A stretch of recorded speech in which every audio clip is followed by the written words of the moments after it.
The thing about the Rangers that intrigues me is look at the amount of cap space they have compared to all the other top teams. And I like the Rangers are poised to be the team.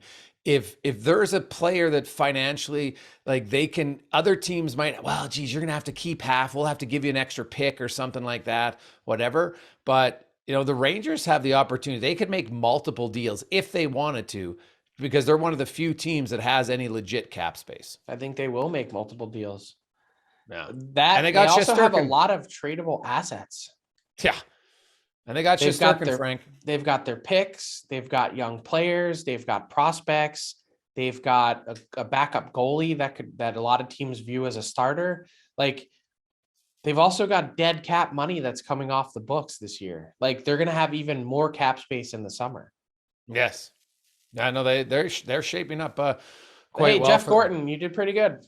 Yeah. Well, they're gonna now Adam Fox is up though, so that he's gonna take a big chunk. They already re-signed him. Oh, that's right. Yeah, I Yeah. forgot. Sorry. He's already they're but it kicks in, right? And it takes up significant money, does it not? yeah, kick it in takes next year? up 9.5, Yeah. I believe. Okay, there, yeah. So Yeah, there he you go. signed 9.5 times 7. Yeah. So, but still, when you look at their cap commitment for next season, they've got 68 million committed with Fox already signed. 68 out of 82.5. The guys that are UFA are Strome, which is important. Yes. Georgiev is an RFA, and then everyone else is kind of, not going to require a huge ticket. Capo Caco is an RFA. Julian Gauthier is an RFA. He's not going to be expensive. Libor Hayek, not expensive. Greg McKegg and Kevin Rooney are their UFAs. They're plug and play players. I mean, they're in a fantastic position. They've got all of their draft picks except for a third, but they have 2 seconds and 2 fourths. And as I mentioned, the dead cap money, 4.5 is this year's dead cap money. Next year's 3.5, and then there's none after that. So it drops 1 million.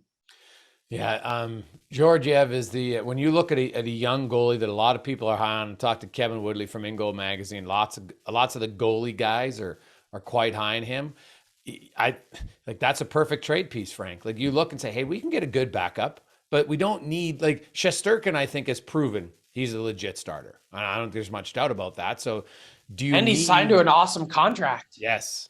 So you could move Georgiev and get some legitimate pieces back to help you. I don't think there's any question. I think now and honestly, Frank, I would be willing to do that at the deadline if I'm the Rangers, as long as I'm getting a good serviceable backup, right? I don't need a legit young guy to be my backup. But if I'm the Oilers, that's the guy I'd want.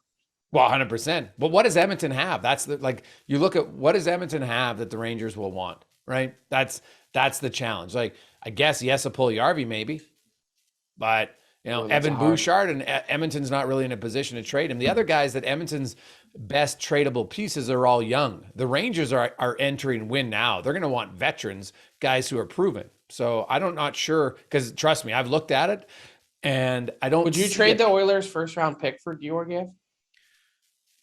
Not saying the Rangers want that, but would you? Yeah, I would. Yes.